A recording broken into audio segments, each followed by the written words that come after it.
Olá, boa noite. Boa noite.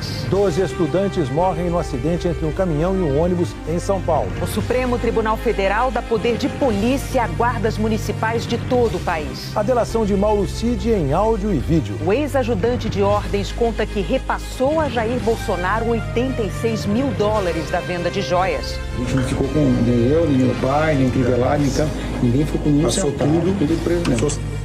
Chega ao Brasil o terceiro voo com imigrantes deportados dos Estados Unidos. O Hamas entrega mais um corpo a Israel. Os terroristas afirmam que é da mãe sequestrada com os 2 filhos pequenos. Os médicos do Papa convocam uma entrevista. Eles declaram que Francisco não está fora de perigo. Mas não corre risco imediato de morrer.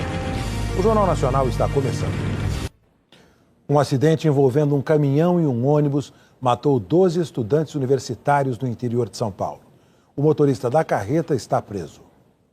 A dona Cássia é mãe de uma das vítimas. Caio Felizardo da Silva, de 26 anos, cursava o 2º ano de psicologia. Eu sei que eu vou ter muita dificuldade em ficar longe da presença física dele. A presença física dele vai demorar muito para eu entender que ele não vai voltar mais. O filho do seu Jean Carlos tinha acabado de entrar no curso de arquitetura. O João Pedro, de 19 anos, estava no 4º dia de aula. Mandou foto da sala. Ô pai, isso aqui é minha sala. Só isso. Fiquei sabendo, aí liguei em casa sem muita... Porque a gente não acredita que isso acontece com a gente. Liguei para perguntar e a minha esposa falou, não, ele não chegou ainda não. Daí ficou essa tortura até agora. Nós ficamos indo nos hospitais aí, mas não... O acidente ocorreu ontem à noite numa estrada de pista simples entre as cidades de São José da Bela Vista e Nuporanga. A carreta bateu na lateral do ônibus, que transportava 31 estudantes que voltavam de uma universidade na cidade de Franca. 12 morreram no local. Outras 19 pessoas se feriram. Policiais e bombeiros passaram a noite no socorro aos sobreviventes e na limpeza dos destroços que ficaram pela pista. Ainda muito abalado, o motorista do ônibus, que sofreu ferimentos no rosto, contou o que aconteceu. Eu vi a luz e eu fiquei pensando, falei assim, nossa, a luz aí tá errado. E aí eu já fui maneirando e fui tirando, e eu pensando, nossa, não é possível que esse cara vai me acertar. E aí...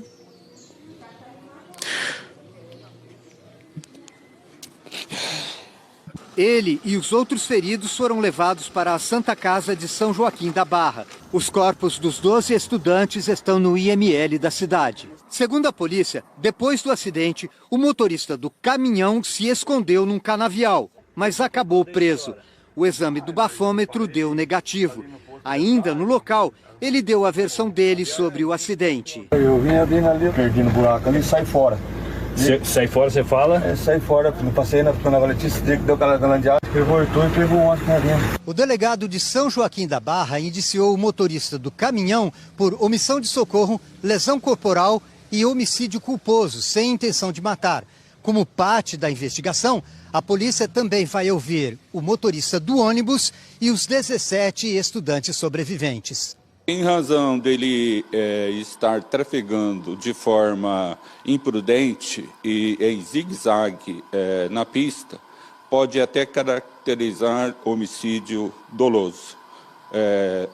Existe um processo, o inquérito vai ser encaminhado ao Poder Judiciário, tá?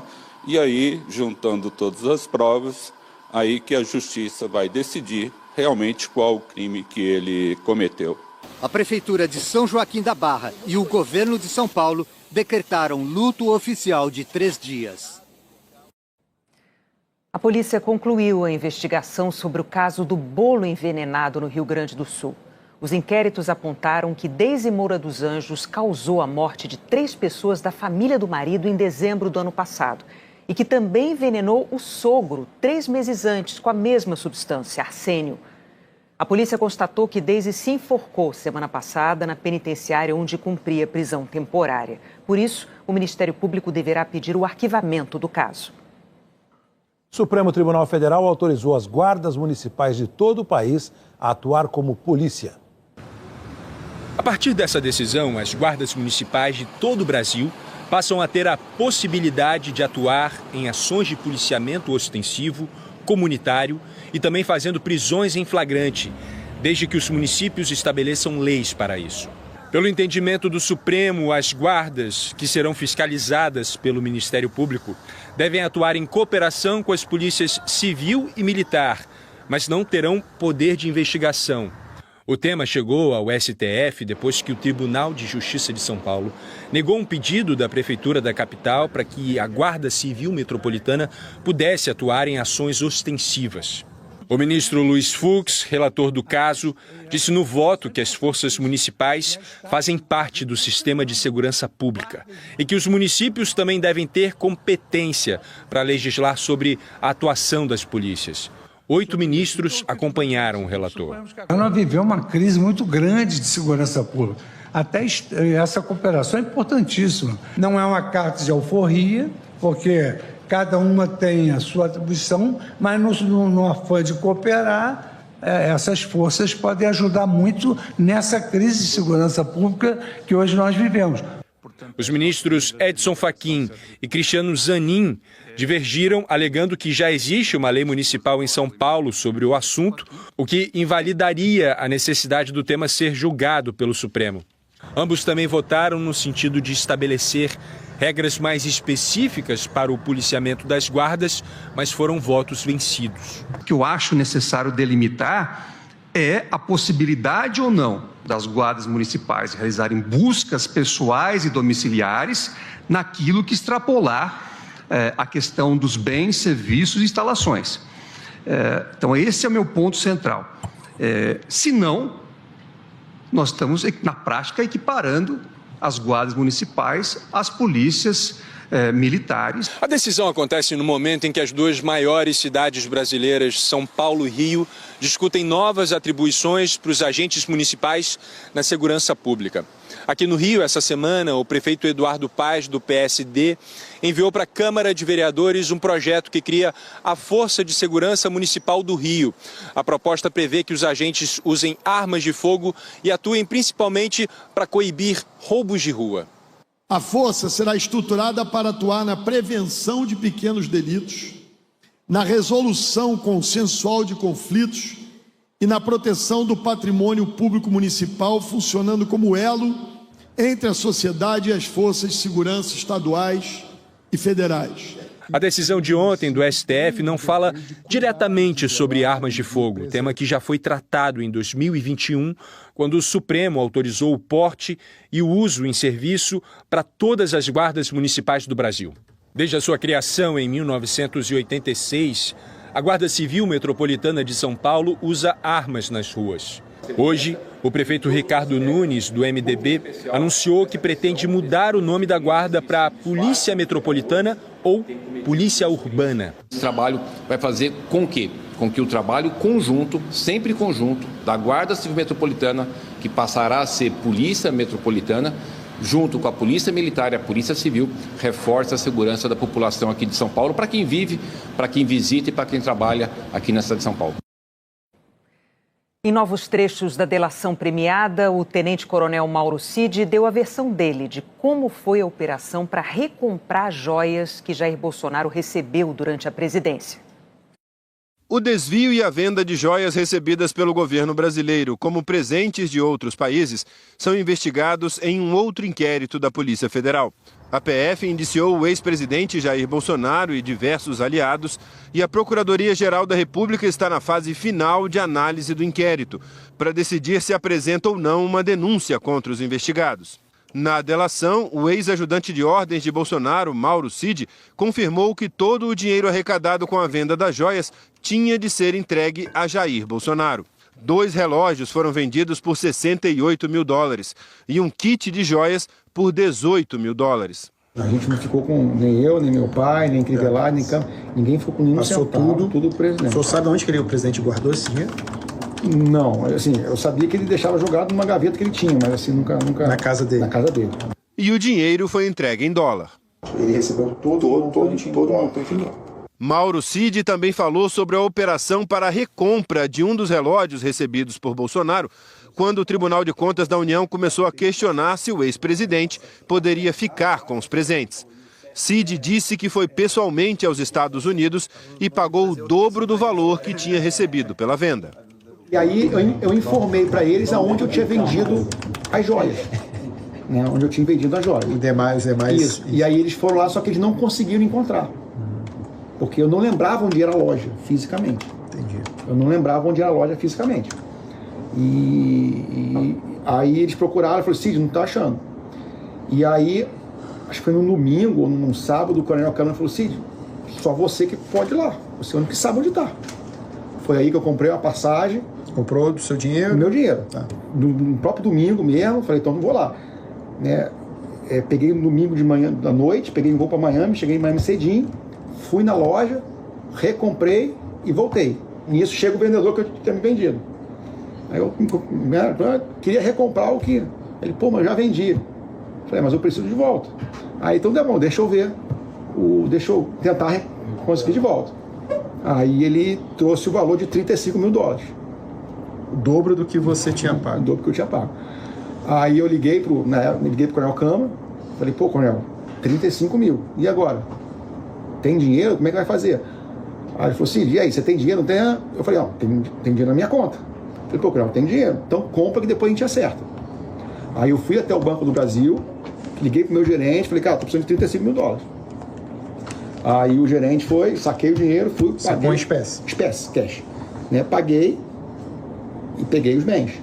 Aí, acho que 2 ou 3 semanas depois, o Coronel Câmara me devolve os 35 mil. E a origem desse dinheiro que o senhor recebeu? Era do presidente. Talvez seja o dinheiro que ficou da venda inicial do relógio. Então, mas aí não sei. Nos depoimentos à Polícia Federal, Mauro Cid também deu detalhes sobre o documento que ficou conhecido como a minuta do golpe. Ele contou que viu a primeira versão do arquivo e confirmou que Bolsonaro pediu que o texto fosse alterado. Começava com... Na verdade, eu prendia todo mundo. Prendia Alexandre de Moraes, prendia os ministros todos, prendia Roger... Saia prendendo todo mundo. Os ministros, se você se recorda, era Alexandre de Moraes... Eu não me lembro, acho que Gilmar Mendes também. Todos os ministros que de alguma forma... Gilmar Mendes... eu não vou lembrar. Fachin, acho que todos mais da linha ideológica. Eu não vou lembrar. Mas era prender quase todo mundo. Né? Até o Rodrigo Pacheco mandava prender. Aí, basicamente, o presidente ele corrigiu o documento. Ele falou assim, não vai prender ninguém. Só vai prender Alexandre de Moraes e fazer outra eleição. Nessa época, de acordo com o relato de Mauro Cid, a então primeira-dama Michele Bolsonaro instigava o então presidente a fazer alguma coisa para não sair do Alvorada. E a própria primeira-dama, né, mas aí é muito mais desespero de mulher, né, que quando ela viu a mudança dela sair, ela quase que pirou, né, pânico. E aí... O que ela falou?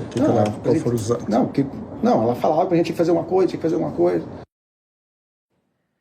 A defesa de Marcelo Câmara afirmou que não existe denúncia sobre o caso das joias e que vai rebater com o direito do contraditório e da ampla defesa se for formalizada futuramente uma outra acusação com base em declarações de um investigado pressionado a falsear a verdade para se beneficiar e beneficiar a família. A defesa de Jair Bolsonaro não deu retorno ao nosso contato. Nós não conseguimos contato com as defesas de Michele Bolsonaro e Osmar Crivellati. O ministro do Supremo Tribunal Federal, Alexandre de Moraes, bloqueou hoje a rede social Rumble no Brasil. Na quarta-feira, o ministro tinha determinado que a plataforma informasse, no prazo de 48 horas, quem era o seu representante legal no Brasil, como estabelece a lei. Na decisão, Moraes afirma que a rede social cometeu reiterados, conscientes e voluntários descumprimentos das ordens judiciais. Tentou não se submeter ao ordenamento jurídico e poder judiciário brasileiros e instituiu um ambiente de total impunidade e terra sem lei nas redes sociais brasileiras. Nós não localizamos a defesa da Rumble. Nos Estados Unidos, a Rumble entrou com um processo contra o ministro Alexandre de Moraes, juntamente com a empresa Trump Media and Technology Group, do presidente americano Donald Trump. As empresas acusam Moraes de censura e pedem que as ordens do ministro para derrubar contas de usuários não tenham efeito nos Estados Unidos. O STF não se manifestou sobre o processo. A Justiça Eleitoral condenou o ex-candidato à Prefeitura de São Paulo, Pablo Marçal, do PRTB, por abuso de poder político e econômico durante a campanha do ano passado. A decisão de primeira instância o deixa inelegível por 8 anos. O PSOL e o PSB acusaram Marçal de vender apoio a candidatos em troca de dinheiro para a campanha dele. A defesa de Pablo Marçal disse que não há provas para condenação e que vai recorrer. A seguir, a primeira entrevista dos médicos do Papa. Os terroristas do Hamas entregam mais um corpo a Israel. Uma semana depois da internação, os médicos que cuidam do Papa Francisco deram hoje uma entrevista para explicar o quadro de saúde dele. A equipe disse que Francisco não corre risco imediato, mas também não está fora de perigo. Uma entrevista que parecia trazer novidades. 2 dos médicos principais que cuidam do Papa Francisco, o cirurgião Sérgio Alfieri e o especialista em medicina de urgência Luigi Carboni, aceitaram falar para explicar, afinal, como está o Papa? Per cui, se a domanda é se é fuori pericolo, no. Não está fora de perigo, afirmou Alfieri, mas não corre risco imediato de morte. Ele é o Papa, mas também é humano, concluiu. Lui è il Papa, ma è anche un uomo. Internado há uma semana com pneumonia dupla e infecção respiratória por vírus e bactérias, Francisco ainda precisa ser curado da parte aguda da doença, e isso leva tempo. Deverá ficar no mínimo toda a semana que vem no hospital. Achamos mais prudente, sabemos que se ele voltar para Casa Santa Marta, vai começar a trabalhar como antes. Como o paciente idoso é frágil, mas tem coração forte, disse o médico que operou o Papa em junho de 2023 com uma prótese no abdômen. E sustenta que Francisco está muito melhor agora do que quando chegou ao hospital no dia 14 de fevereiro. Quantas pessoas de 88 anos suportariam tantas infecções? Perguntou. Luigi Carboni, responsável pela terapia de cortisona que o Papa recebeu na Casa Santa Marta durante 10 dias antes de ser hospitalizado, não respondeu se os novos remédios estão fazendo efeito ou não. O cirurgião Alfieri acrescentou: nesse momento, nenhum germe ou bactéria contaminou o sangue do Papa, mas é um risco real, o que poderia provocar uma infecção generalizada. Quando passar a fase aguda, Francisco deverá enfrentar a sua bronquite crônica, que pode limitar bastante a sua vida de Papa. Por isso, a ideia da renúncia volta a ser lembrada por alguns cardeais. Em pleno jubileu oficial, um acontecimento que só se repete a cada 25 anos, os fiéis que vêm a Roma, além de passar pela Porta Santa, querem ver o Papa. O Hamas entregou hoje mais um corpo a Israel.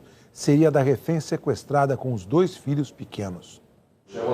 O corpo entregue hoje à noite pelo grupo terrorista Hamas como sendo da israelense Shiri Bibas vai passar por análise de DNA para ser identificado. Exames confirmaram que 2 dos corpos entregues ontem eram dos irmãos Ariel, sequestrado com 4 anos, e Kfir Bibas, que tinha apenas 9 meses.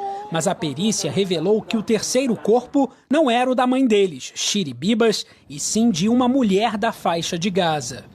A baby for the love of God. Hoje cedo, o primeiro-ministro de Israel, Benjamin Netanyahu, disse que os monstros do Hamas tinham se recusado cinicamente a mandar de volta o corpo de Shiri. To bring back the boy's mother, Shiri. Netanyahu afirmou que essa era uma violação descarada e cruel do acordo de cessar-fogo e que os terroristas iam pagar pelo que fizeram. Are brought to justice.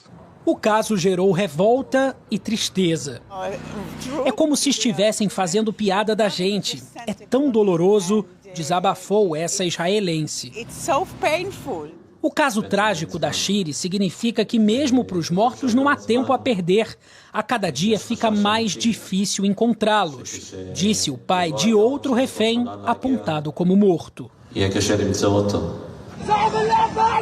A família Bibas foi sequestrada em 7 de outubro de 2023, quando os terroristas do Hamas invadiram o território de Israel, assassinaram 1.200. Foram mais de 500 dias de angústia. A tia dos pequenos, Ariel e Kfir, leu hoje um comunicado em nome da família.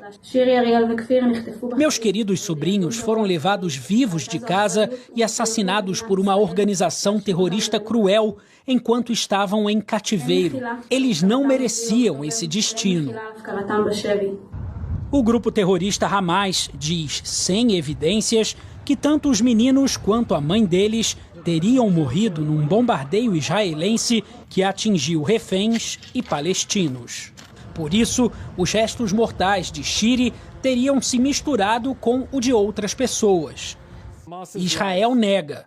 Hoje, o porta-voz das Forças Armadas israelenses afirmou que os terroristas assassinaram os meninos Ariel e Kfir não com tiros, mas com as próprias mãos, a sangue frio. E depois encobriram as atrocidades. Daniel Hagari disse que essas conclusões se basearam na análise forense e em informações de inteligência, e que a perícia será compartilhada com outros países para uma verificação independente. Amanhã, os terroristas devem libertar 6 reféns vivos. 4 foram sequestrados no dia 7 de outubro de 2023 e os outros 2 estão num cativeiro em Gaza há mais de 10 anos. Em contrapartida, Israel se comprometeu a soltar 602 prisioneiros palestinos. O presidente americano Donald Trump afirmou hoje que o presidente ucraniano Volodymyr Zelensky não é muito relevante nas discussões com a Rússia sobre a paz na Ucrânia. Numa entrevista a uma rádio americana, Trump declarou também que o presidente da França, Emmanuel Macron, e o primeiro-ministro do Reino Unido, Keir Starmer, não fizeram nada em relação à Rússia. Os 2 líderes vão encontrar Trump em Washington na semana que vem. Chegaram hoje ao Brasil mais 94 imigrantes ilegais deportados pelos Estados Unidos. O avião fretado pelo governo americano aterrissou às 11 da manhã em Fortaleza. O pouso no Ceará é para a viagem ser mais curta. Assim, os brasileiros deportados ficam menos tempo algemados no avião. O uso de algemas é um procedimento padrão do governo americano neste tipo de voo. 2 passageiros tinham mandados de prisão em aberto, no Paraná e em Minas Gerais. Um deles é pelo crime de roubo e o outro por arregimentar e levar cidadãos a outros países. Eles estavam foragidos da justiça brasileira, devem ser apresentados aqui no sistema penitenciário estadual. E aí fica a critério da justiça de cada unidade que decretou o mandado de prisão. 81 repatriados seguiram viagem no avião da FAB para Minas Gerais. No aeroporto de BH, uma sala foi preparada neste terminal para receber os deportados.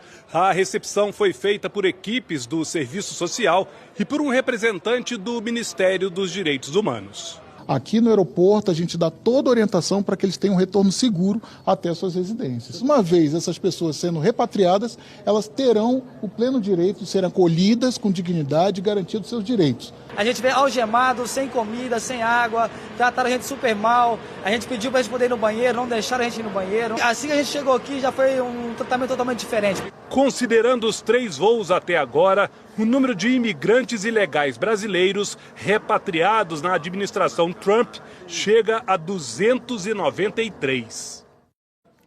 A seguir, a alta no preço do ovo aqui e nos Estados Unidos. A feira em Santa Catarina, que valoriza. O preço do ovo subiu quase 40% desde o começo do ano. O preço do ovo está muito caro, entendeu? Realmente eu tenho comprado toda sexta-feira, essa semana eu nem comprei porque está R$25 uma cartela de ovo. Quando eu cheguei e vi que estava assim, o dobro do que eu costumo comprar, eu falei, gente, sabe, não tem condição, porque ovo é um alimento básico que todo mundo consome. Algumas razões explicam a disparada do preço do ovo nos mercados brasileiros. Um dos motivos são as temperaturas mais altas nesse início de ano, que vem afetando a produção. O calor compromete a saúde e a produtividade das aves, a qualidade e a durabilidade dos ovos. No verão, o custo de galinheiros climatizados sobe, já que precisam de mais energia. O milho também entra nessa mistura, já que o preço da ração subiu 30%. e as embalagens dobraram de preço. Os dados são da Associação Brasileira de Proteína Animal. Eu pagava R$10, 30 ovos R$10. Agora R$22, 30 ovos, está muito caro. Segundo o Centro de Estudos Avançados em Economia Aplicada, CEPEA, da USP, nas primeiras 3 semanas de fevereiro, o preço médio da caixa com 30 dúzias de ovos atingiu R$ 198, o que corresponde a aumentos de 39% em relação a janeiro deste ano e de quase 20% em comparação com fevereiro do ano passado. Além disso, a oferta do produto deve diminuir em função das vendas para fora do país. Em janeiro, os Estados Unidos aumentaram em 62% a importação de ovos brasileiros. As exportações representam 1% da produção nacional. Quando a nossa moeda desvaloriza frente ao dólar, é como se o produto brasileiro entrasse em promoção. A gente vende mais, a gente exporta mais. Exportar é bom inclusive para a balança comercial, mas é um desafio também para a inflação, porque a gente desabastece o mercado brasileiro num período em que a demanda é um pouco maior. Então isso joga um fôlego extra para novos aumentos de preço. Outras 2 situações pressionam o preço do ovo nessa época. A volta às aulas, quando o produto é incluído na merenda, e a chegada da quaresma, porque muitos cristãos deixam de comer carne. Segundo economistas, a demanda por ovos costuma ser maior até a Páscoa, quando tradicionalmente o consumo de carne volta a crescer. Não comprei nada no lugar não, porque o ovo a gente usa, né? Toda hora é ovo na frita, é ovo cozido, é ovo na salada, entendeu? Então é complicado. O ovo também tem pressionado a inflação da maior economia do mundo. Estranho é não ter ovo na geladeira. Até em tempos de guerras, o ovo, uma opção barata de proteína, salvava. Eggs are like gold right now. Agora é como ouro. Foi o que disse esse produtor rural do estado da Geórgia. O ovo está na base da alimentação dos americanos, especialmente no café da manhã. Mas está em falta nas prateleiras de muitos mercados do país. E onde tem, está muito mais caro. A média do preço da dúzia chegou a um recorde de $4,95. Isso é mais do que o dobro do que estava há 1 ano e meio. Só em janeiro, subiu 15,2%. Mas aqui em Nova York o custo está bem mais alto. Essa caixa aqui, por exemplo, está $15,49. Por um preço menor, eu consigo comprar um almoço completo, cerca de $10. Thank you. Desde que não tenha ovo. Tem virado alvo até de ladrões. Esses aí roubaram 3 caixas. E na Pensilvânia, 100 mil ovos foram roubados na semana passada. O que está causando essa crise é um surto de gripe aviária. No início do mês, os cientistas descobriram uma nova variante do vírus H5N1. Milhões de galinhas já tiveram que ser abatidas. Essa nova variante infectou um funcionário de uma fazenda de Nevada. E um dos temores é que mutações podem dar ao vírus a capacidade de transmissão entre humanos. O governo considera vacinar os animais. Mas como imunizar galinha por galinha? São cerca de 300 milhões de aves em todo o país. Essa crise é um dos maiores desafios do novo mandato do presidente Donald Trump, que prometeu baixar a inflação assim que chegasse à Casa Branca. Hoje, a secretária de Agricultura afirmou apenas que algo vai ser feito, mas ainda não explicou qual o plano. Com o objetivo de economizar, o governo Trump demitiu servidores da FDA, a Anvisa americana, que estavam trabalhando para conter a crise. E agora, a agência está tentando contratá-los de volta. Para evitar um colapso, o governo foi bater na porta da Turquia, que vai exportar 15 milhões de toneladas de ovos para os Estados Unidos até julho. Mas não se sabe se será o suficiente para devolver o ovo às geladeiras americanas. Fim de semana chegando, vamos ver como fica o tempo amanhã em todo o país. Eliana, boa noite para você. Boa noite para você, Renata, para o Heraldo, e boa noite para você. Eu começo pelas áreas com previsão de sol o dia todo. A maior parte do Rio Grande do Sul, o sul de Mato Grosso, grande parte de Goiás, de Minas Gerais e da Bahia ao oeste de Pernambuco. Onde o mapa está verde, tem possibilidade de chuva, com risco de temporal, no sul do Piauí e do Maranhão, no Tocantins, Amapá, parte de Rondônia, no Amazonas, Acre, no leste de Mato Grosso do Sul, na divisa do Triângulo Mineiro com o norte de São Paulo e do litoral paulista ao paranaense. Nestes pontos, temos 4 capitais: Palmas, Macapá, Porto Velho e Rio Branco, com 40 e 30 milímetros de chuva, volumes considerados grandes. Fique atento se você estiver nestas cidades. Agora vamos falar de uma nova onda de calor que volta a atingir regiões gaúchas, todas as que estão aqui em amarelo. As temperaturas tendem a ficar muito acima da média até quarta-feira.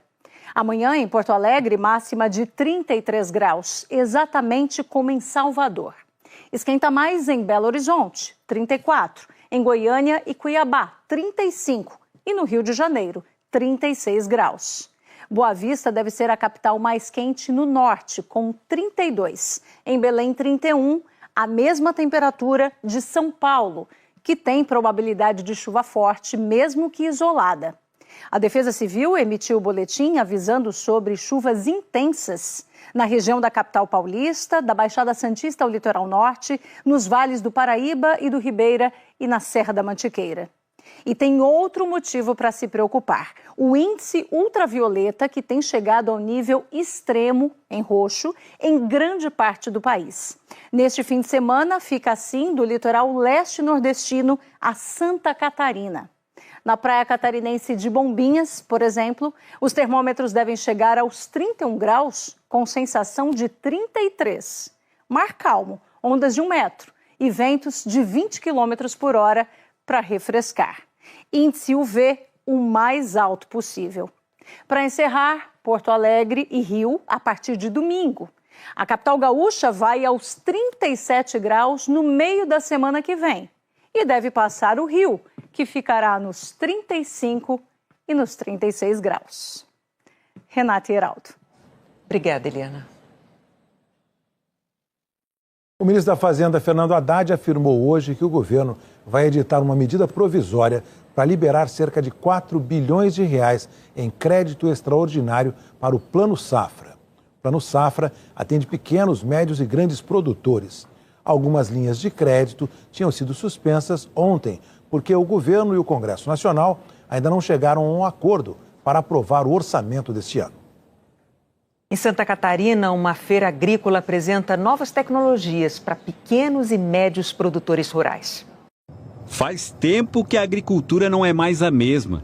E o Lieverson sabe bem disso. A gente não pode esperar as mudanças chegar e elas virem bater na nossa porta. Com o celular na mão, ele controla o aviário da família. Eu consigo, por exemplo, assim, aumentar a velocidade de ar do galpão, diminuir a velocidade de ar, deixar ele mais claro, deixar ele mais escuro, né? Isso vendo o que o frango demanda, né? Cada época da sua idade. Essa é uma das muitas tecnologias apresentadas nesta feira em Pinhalzinho, oeste de Santa Catarina. Este robô evita desperdícios, libera a quantidade exata de ração para cada animal. E tem um detalhe, ao som de música clássica. A técnica é resultado de um estudo feito por uma universidade do interior de São Paulo. A gente reproduz essa música justamente para tirar o estresse do animal e fazer com que ele cresça gradativamente sem estresse, né? Dos equipamentos ao maquinário, aqui tudo é pensado para os pequenos e médios produtores. E isso tem uma explicação. De acordo com organizadores da feira, propriedades rurais de parte do Paraná até o Rio Grande do Sul tendem a ser menores. Isso por causa da geografia, com muitas montanhas e vales. Mas isso não tem prejudicado a produção desses estados. Pelo contrário, pequenos e médios produtores fortalecem o agro e chamam a atenção do setor. Segundo o Ministério da Agricultura, eles representam quase 85% dos produtores rurais do país que receberam incentivos do governo federal pelo Plano Safra 2023-2024. Para ter uma ideia, Santa Catarina ela é agricultura familiar, dá para se dizer 60%, 70%. Tudo que o produtor pensa de melhorar lá na sua propriedade, se ele vier aqui, ele encontra. A diversidade é muito grande aqui dentro. E as empresas que estão aqui, elas já vêm com esse foco. Até amanhã, a cidade com pouco mais de 20 mil moradores deve receber mais de 60 mil visitantes. E o evento é tradicional. Está chegando na sua 26ª edição neste ano. O Roberto veio a 15 delas. Cada ano que passa, a tecnologia vem evoluindo bastante e com isso a gente vem aqui para adquirir novos equipamentos, trocar informações. Por isso a gente participa todo ano aqui. A seguir, a nova vida de um dos maiores atletas olímpicos. O Supremo Tribunal Federal legitimou hoje a eleição de 2022 que conduziu Edinaldo Rodrigues à presidência da Confederação Brasileira de Futebol. A CBF, 5 dirigentes e a Federação Mineira de Futebol já tinham entrado num acordo depois de uma longa disputa judicial e faltava a homologação do STF. Edinaldo chegou a ser afastado do cargo em 2023. A decisão de hoje garante a permanência dele na presidência até o fim do mandato, em 2026. Um dos maiores atletas olímpicos da história do Brasil se aposentou no começo do ano e deu início agora a um novo projeto de vida. Seu braço tá doendo? Já? Isso. Cadê? Vamos fazer uma massagem aqui. Relaxou? Você tem cócega, cara? Na escolinha do professor Arthur, é importante se divertir. O mestre não quer ninguém intimidado por estar diante do atleta mais premiado da ginástica masculina do Brasil. É esquecer que eu sou aquele cara que foi campeão olímpico, campeão mundial. É esquecer aquilo. Eu sou um professor, mais um professor aqui no ginásio, tentando ensinar, tentando passar meu conhecimento, tentando fazer com que eles evoluam na ginástica. Arthur Zanetti se aposentou das competições em janeiro desse ano e não quis saber de descansar. Aceitou prontamente um convite para dar aulas no mesmo ginásio em que treinava, em São Caetano do Sul, no ABC Paulista. Tem que pensar, hein? Tem que pensar. A missão, que começou nesse mês de fevereiro, é ensinar os primeiros passos do esporte para meninos de até 10 anos. Uma galerinha destemida. Eu não tenho medo de altura, depende de qual altura. Se eu for pular de um prédio, aí eu tenho medo. E também cheia de energia. Tem gente que sai dali e vai testar os ensinamentos do professor saltando no sofá de casa, para desespero dos papais. Não, ainda pulo. Só que a minha mãe não gosta, então eu pulo secretamente. É uma geração que não testemunhou as conquistas do agora professor. 6 medalhas em Jogos Pan-Americanos, 4 em Mundiais e 2 em Olimpíadas, nas argolas, os xodós da coleção. Prata no Rio, em 2016, e ouro em Londres, 2012. Uma história grande demais para passar despercebida. Então... Aquele lá é o Zanetti. É claro que ele é legal, ele é o campeão e agora ele se aposentou e é meu professor. O maior desafio nessa nova fase vem de dentro de casa. É que, como professor dos mais jovens, o Arthur dá aulas para o próprio filho, o Liam, de 4 aninhos. Como que é a mão? Aqui. Perna junta, perna junta. O Liam, vou te falar que é um dos mais difíceis da aula. Ele não consegue separar o pai do professor. Ele chega aqui, oi papai. Eu falo, não, aqui dentro eu não sou seu pai, aqui dentro eu sou seu professor. Aí ele, não, você é o papai. Professor é chato, o papai é legal, aí ele fica emburrado. Assim, uma estrela do esporte brasileiro vai descobrindo que a vida pós-competições não tem nada de monótona. Afinal, controlar essa garotada pode ser tão desafiador quanto buscar medalhas olímpicas. Grande Zanetti. O Jornal da Globo é depois de sessão Globoplay. Boa noite para você. Boa noite, bom fim de semana. Sabiam que, ao gostar e subscrever, nos ajudam a trazer-vos notícias ainda melhores? Obrigado por assistirem e até a próxima. Não se esqueçam de ativar o sininho.